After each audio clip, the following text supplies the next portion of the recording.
채권하는 사람 구부장입니다.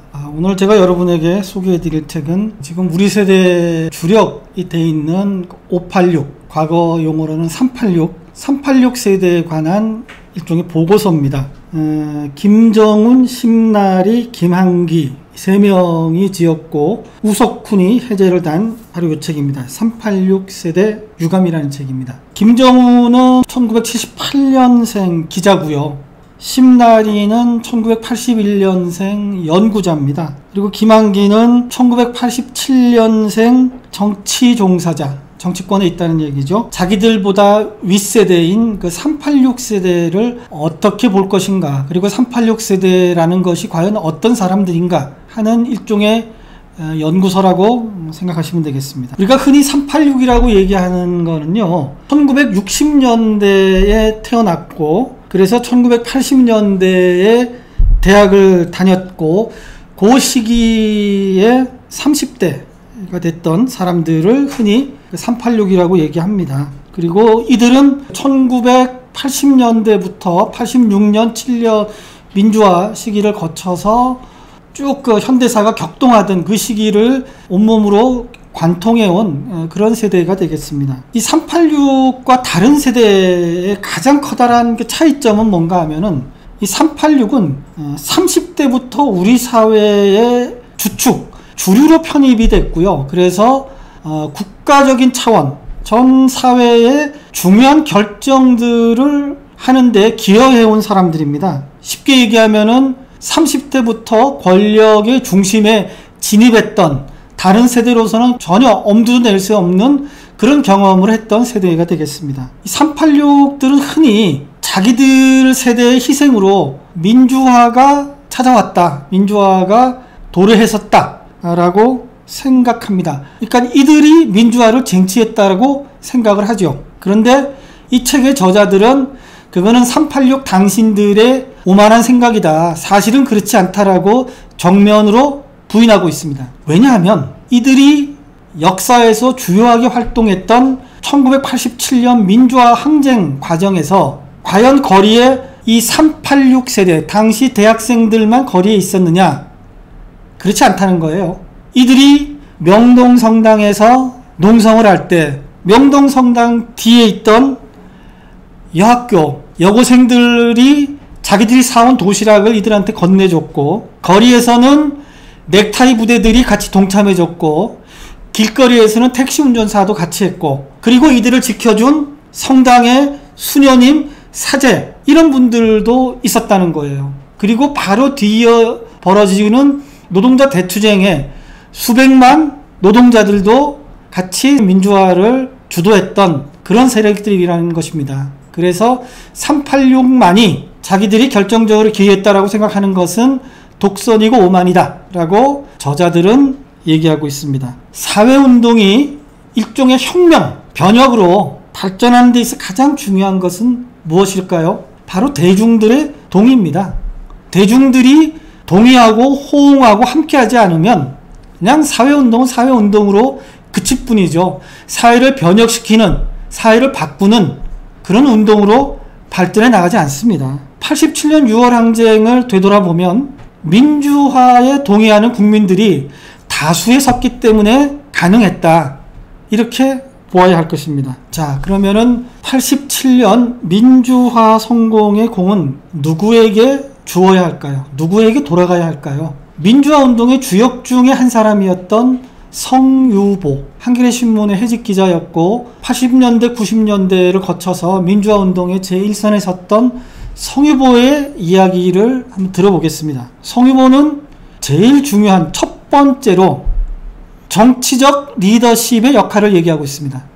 김영삼과 김대중이라는 걸출한 정치인이 이런 리더십이 민주화 운동에 같이 했기 때문에 대중들의 동원이 가능했다라고 꼽고 있습니다. 두 번째 이유로는 민주개헌이나 독재 타도 등 간명하면서도 보편적인 슬로건, 목표를 대중에게 제시했고 그것이 대중들의 요구와 호응했고 결합했기 때문에 가능하다. 다시 말해서 최대 다수의 동의를 구하기 위해서 최소 목표가 제대로 설정됐었다. 이렇게 얘기하고 있습니다. 세 번째로 드는 것은 대외적인 이유입니다. 당시 88 올림픽을 바로 코앞에 뒀고 미국이라는 후경국이 있었죠. 그래서 10년 5월과 같은 그런 것을 더 이상 용납하지 않겠다는 사인이 너무나 선명했기 때문에 당시 민주화 운동을 무력으로 진압하지 못했던 점도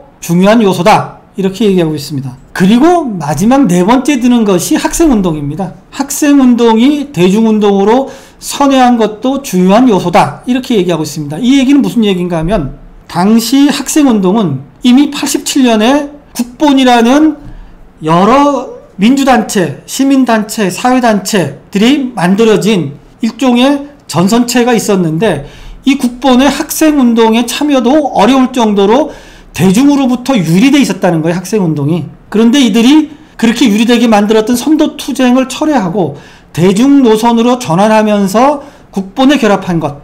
그래서 이 87년 민주화 운동이 대중과 함께 일어났고 결국은 민주화를 가져오게 됐다. 이렇게 송유보가 얘기하고 있습니다. 이 386이 87년, 88년 요때 우리 사회가 가장 민주화 격변을 겪을 때 어느 정도의 영향력을 지니고 있었는지 잘 나타내주는 지표가 하나 있습니다. 1989년도에 당시 굉장히 유력한 주간지였던 시사저널에서 우리 사회를 움직이는 세력 중에 가장 영향력이 큰 집단은 어딥니까? 라는 설문을 매해 돌린 적이 있습니다. 그때 청와대가 1위, 군부가 3위였습니다. 학생운동권은 7위에 올랐습니다. 한 해 뒤인 1990년에는 학생운동권 조직체인 전대협이 4위에 올랐습니다. 불과 20대 학생들로 만들어진 조직이 우리 사회에 영향을 미치는 집단 4위에까지 올랐던 거죠. 그만큼 이들의 영향력은 컸고 발언권이 셌습니다.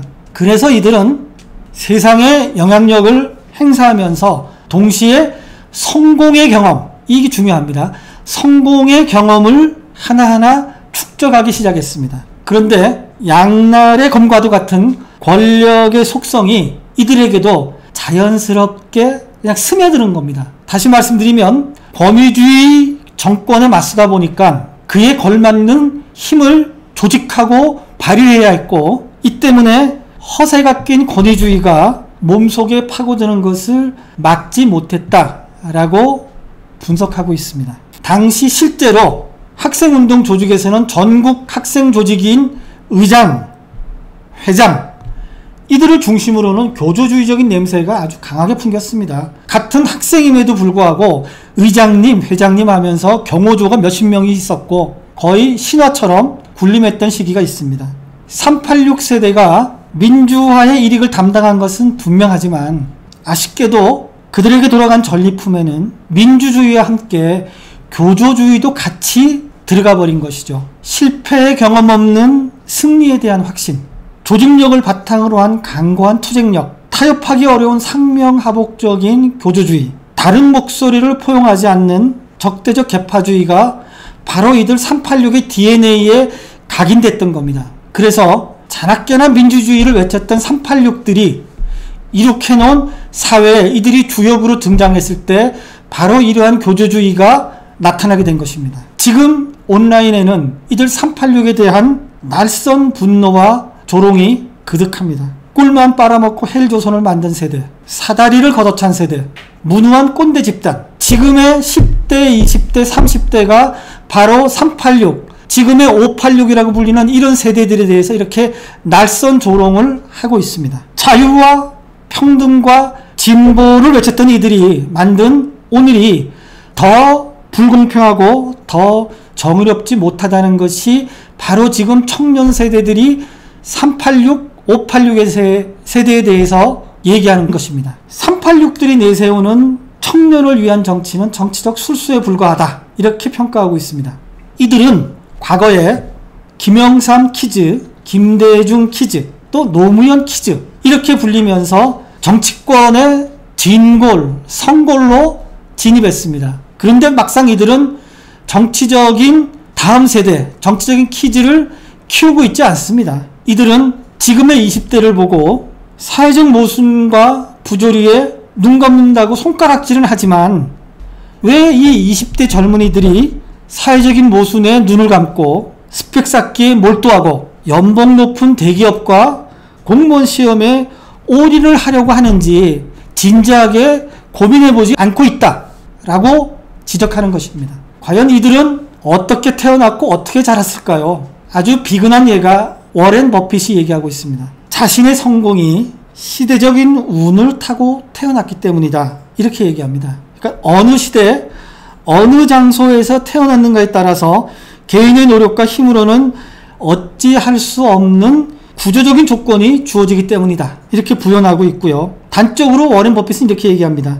나는 어머니의 자궁에서 나와 미국이라는 나라에 태어나면서부터 로또에 당첨된 것과 같다. 그래서 워렌 버핏은 난소 로또라는 말을 썼습니다. 한국에서의 386도 이와 비슷합니다. 1965년생부터 대학 졸업장이 엘리트라는 것을 증명하고 있었습니다. 그렇지만 고등학교 졸업생의 80%가 대학에 진학하는 그 시점부터는 대학 졸업장이 어떤 것도 보장해주지 않았습니다. 학벌, 학점, 토익, 어학연수, 자격증, 공모전, 인턴, 봉사, 성형수술, 소위 말하는 취업 구종을 다 갖추고서도 취업이 하늘의 별 따기입니다. 386들이 낭만적일 수 있었던 것은 대학 졸업장만 있으면 원하는 직장에 갈 수 있었기 때문입니다. 서울에 있는 좀 좋은 대학의 졸업생들은요, 한 사람 앞에 서너 개씩의 취업 의뢰서가 손에 쥐어졌습니다. 이들은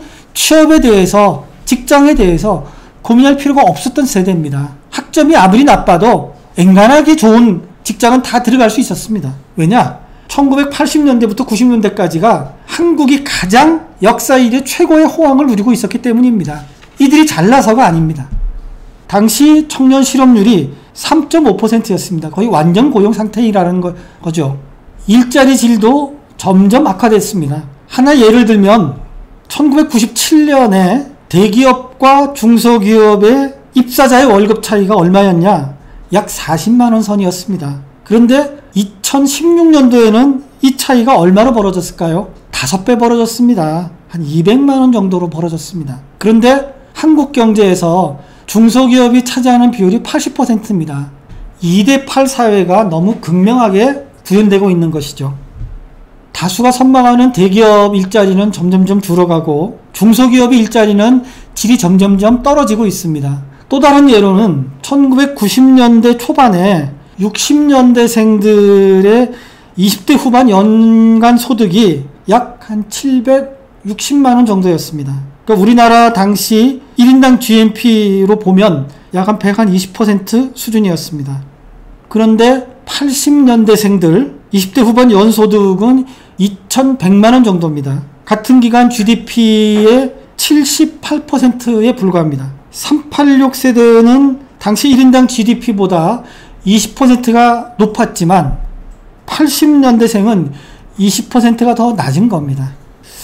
과연 지난 20년 동안에 어떤 일이 벌어졌길래 이런 격차가 나는 걸까요? 60년대생들이 30대 초반을 지날 때 소득 대비해서 평균 전세금 약 한 18배 정도였다는 거예요. 그런데 70년대생들이 본격적으로 전셋집을 찾아 나선 2000년대 후반이 되면 30배로 늘어나고요. 2010년 이후로는 소득 대비 약 한 50배까지 늘어난다는 거예요. 이 얘기는 월급쟁이로서는 자기 집을 거의 못 산다, 이런 얘기입니다.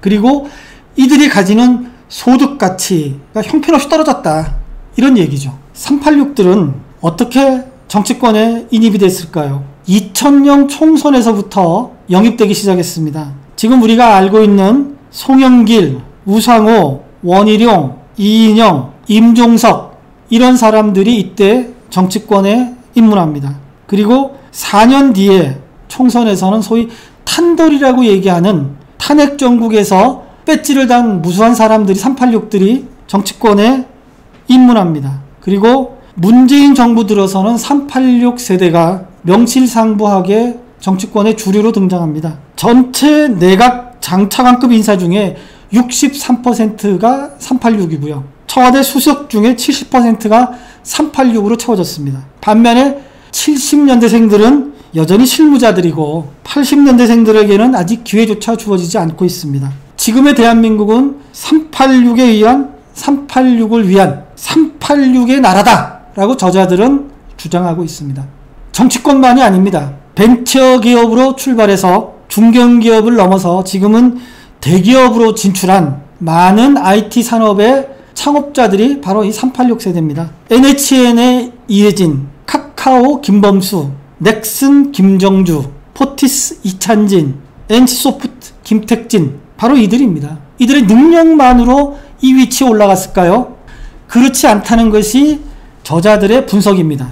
정부의 전폭적인 지원이 없었다면 이들이 지금의 위치로 못 올라갔다는 거예요. 어떤 지원인가?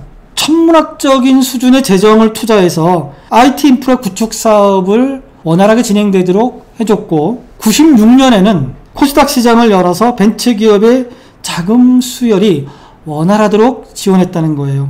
그리고 세금 감면, 사무실 무상임대, 저리용자, 군복무 면제, 이런 특혜상 혜택을 무수하게 주었기 때문에 이들이 국제 IT 기업으로 성장할 수 있었다라고 분석하고 있습니다. 민주화에서 가장 중요한 것은 무엇일까요? 바로 경제적 넉넉함이다 라고 이들은 얘기하고 있습니다. 무슨 얘기인가 하면은 서유럽과 북미 등 경제발전 수준이 높은 나라는 대부분 민주주의 체제가 유지되고 있는데, 저개발 국가들은 독재나 권위주의 체제가 일반적인 것, 이를 반증하는 이유로 들고 있습니다. 경제발전이 그럼 어떻게 민주화로 연결될까요? 산업화에 따라서 농촌 인구가 대거 도시로 유입되죠. 도시에 사는 사람들의 소득이 점차 증가하고 교육 수준도 높아집니다. 중산층이 형성되는 거죠. 그래서 산업화가 시작되고 중산층이 두터워지면 독재 정권도 더 이상 변화의 물결을 통제하기 어려워진다는 겁니다. 높아진 소득과 교육 수준, 낮아진 정보 비용, 외국과의 좌우로운 교역 등은 사람들을 정치적인 권리 요구에 나서게 만듭니다. 그래서 다수의 요구가 분출되면 이들을 포용하는 정치체계로 갈 수밖에 없고, 따라서 그 나라가 민주화로 가게 된다, 이렇게 얘기하고 있습니다. 그럼 정치권에 진출한 386 또는 기업으로 간 386을 말고 일반적인 386은 어떨까요? 일반적인 386들도 다른 세대에 비하면은 경제적인 혜택을 크게 입었다라고 분석을 하고 있습니다. 386 세대가 부를 집단적으로 축적을 하게 되는 첫 번째 계기가 89년 4월에 발표된 제1기 신도시 계획입니다. 89년 한 해 동안 아파트 가격이 31.9%가 올랐습니다. 그런데도 수도권의 주택 부족 상황이 개선되지 않았기 때문에 수도권에 있는 4군데 지역을 지정해서 1기 신도시를 만듭니다. 일산, 분당, 평촌, 중동 이런 데죠. 그리고 이때 내건 정책이 200만호 건설입니다. 그리고 이 200만 호를 구입해야 되는 386들한테 두 가지 무기를 쥐어줍니다. 하나가 주택 청약제도고요. 또 하나가 주택금융규제 완화 정책입니다. 청약저축을 통해서 돈을 모으고 그 돈으로 개발용지를 구입하고 아파트 짓는 비용으로 아파트를 지었습니다. 그럼에도 불구하고 386들이 가진 돈이 없었기 때문에 이때 주택금융규제를 대폭 완화시킵니다. 그래서 상당 부분을 은행융자를 통해서 집을 구입할 수 있게 만들어주는 것입니다. 그래서 결국은 2003년이 되면 386 세대의 자가점유율이 51%까지 기록합니다. 386들의 부동산 불패 신화가 이때부터 시작됐다, 이렇게 분석하고 있습니다. 1기 신도시의 평당 분양가가 약 한 200만 원 정도였습니다. 그런데 지금은 평당 2천만 원, 약 한 10배쯤 뛰었습니다. 그런데 그 사이 직장인들의 임금, 소득은 2배밖에 뛰지 않았어요. 임금이 2배 뛸 동안에 집값은 10배 뛰었다는 거죠. 당시 1기 신도시 때 386의 대부분이 집을 구입했는데 이때 이 사람들의 원천적인 부가 만들어졌다. 이거는 다른 어떤 세대도 누리지 못한 혜택이다. 젊은 날 독재 정권에 맞섰지만 그 후에 그 정권들이 내놓은 정책의 혜택을 받아서 노후까지 달콤한 과실을 맛보게 되는 것이 바로 386이다 라는 것이 이들의 분석입니다. 386들은 두 차례에 걸친 경제위기에서도 살아남았습니다. 97년의 외환위기 때는 이들보다도 앞선 세대들이 구조조정 당했습니다. 당시 어느 정도였느냐? 삼성, 대우 5대 재벌에서만 6만 명이 넘게 해고됐고요. 금융권에서 3만 5천, 정부, 지자체, 공기업에서 5만 3천, 이런 사람들이 해고됐습니다. 그 자리를 누가 메웠을까요? 386들이 메웠습니다. 그래서 한국처럼 연공제 사회가 정착된 나라에서는 한 세대가 보통 10년 정도 정치상에 올랐다가 다시 내려가는데, 이 386들은 20년째 정상에 있다는 겁니다. 다른 세대에 비하면 2배의 혜택을 보고 있다, 이렇게 얘기하고 있습니다. IMF 외환 위기 이후에는 고통분담은 누구도 거부하기 어려운 명제가 됐죠. 그리고 노동계는 노동시장의 유연화를 어느 정도 수용해야 했습니다. 그래서 나온 것이 2006년에 제정된 비정규직 보호법입니다. 그런데 이 비정규직 보호법은 취지와는 달리 2년마다 사람을 돌려막는 부작용이 나타났고요. 2년짜리 노동자가 넘쳐나게 됐습니다. 그래서 2001년도에 비정규직이 26.8%였는데 2005년에는 36.6%로 늘어납니다. 이들보다 바로 한 발짝 앞서서 정규직이라는 안정된 직업을 차지한 386들은 여기에 해당되지 않습니다. 때로는 이들이 비정규직의 정규직화를 막는 역할도 했습니다. 이 정규직 노조를 주도한 것이 바로 386들입니다. 노동조합은 더 많은 비중을 차지하는 세대의 이익을 반영할 수밖에 없습니다. 현재 노동조합은 20대 조합원이 6%에 불과하고요. 노동조합의 평균 연령은 2006년도에는 40세였지만 2017년에는 45세까지 올랐습니다. 그러니 노동조합은 40대, 50대의 이익을 반영할 수밖에 없었습니다. 386의 제일 앞선 세대가 81학번쯤 됩니다. 81학번 학생운동가 한 명은 이렇게 회고합니다. 87년 노동자 대투쟁에서 우리가 외쳤던 것이 조합원끼리 잘 먹고 잘 살기가 아니고 인간다운 삶과 인간의 존엄성을 확보할 수 있는 노동 조건을 만들자라는 것이었는데, 지금 보면 노동조합이 무엇을 할 수 있는가 회의가 든다. 대기업 정규직 노동자들이 자신의 이익만 챙기고 있는 모습을 볼 때는 절망스럽기까지 하다. 평등한 세상을 만들겠다고 노동운동에 뛰어든 내가 어쩌다가 정규직이 되고 나만 잘 먹고 잘 살고 있는 것은 아닌가라는 자책감이 든다고 토로하고 있습니다. 386 세대는 앞선 세대의 배려와 호의, 시대가 선사한 거듭된 운을 실력이라 믿으면서 오랜 기간 사회의 권력을 누려왔습니다. 이런 세대가 자기들 뒷세대에게는 우리는 안 그랬다면서 노력을 하라 라고 강요하는 것은 이율배반적이기까지 합니다. 386 세대가 만들고자 했던 그런 세상과 지금의 세상은 얼마나 달라져 있습니까? 386 세대는 이성과 현실의 간극을 눈감았거나 그 간격을 메울 능력이 없었던 것은 아닌가 다시 돌아봐야 될 것입니다. 정치, 경제, 사회 전 분야에서 30대부터 주목을 받았던 386 세대는 기득권으로서의 지위를 고스란히 30년째 이어가고 있습니다. 학연, 지연, 혈연 네트워크가 386 세대 속에서 얽히고 설키면서 그 지위를 공고하게 해오고 있기 때문입니다. 그래서 쉽사리 세대 권력이 교체될 것 같지가 않습니다. 부모의 경제력이 대물림되듯이 386 세대가 가진 정치, 경제, 사회, 문화 권력이 고스란히 이 386 세대의 자식 세대에게 되물림되는 것은 아닌가라는 우려가 있습니다. 386 세대가 부르짖었던 민주주의 원칙에도 반하는 세습이 이어질 수도 있구나라는 경고를 무시하면 안 될 것입니다. 386 세대에 관한 지속적인 연구, 고찰, 비판이 좀 더 필요한 시기라고 생각합니다. 여러분도 우리 사회의 주류가 되어서 활동하고 있는 이 386 세대에 관한 생각, 고민을 다시 한번 해보는 계기로 삼으시기 바랍니다. 제가 이 책 386 세대 유감에게 주는 별점은 3입니다.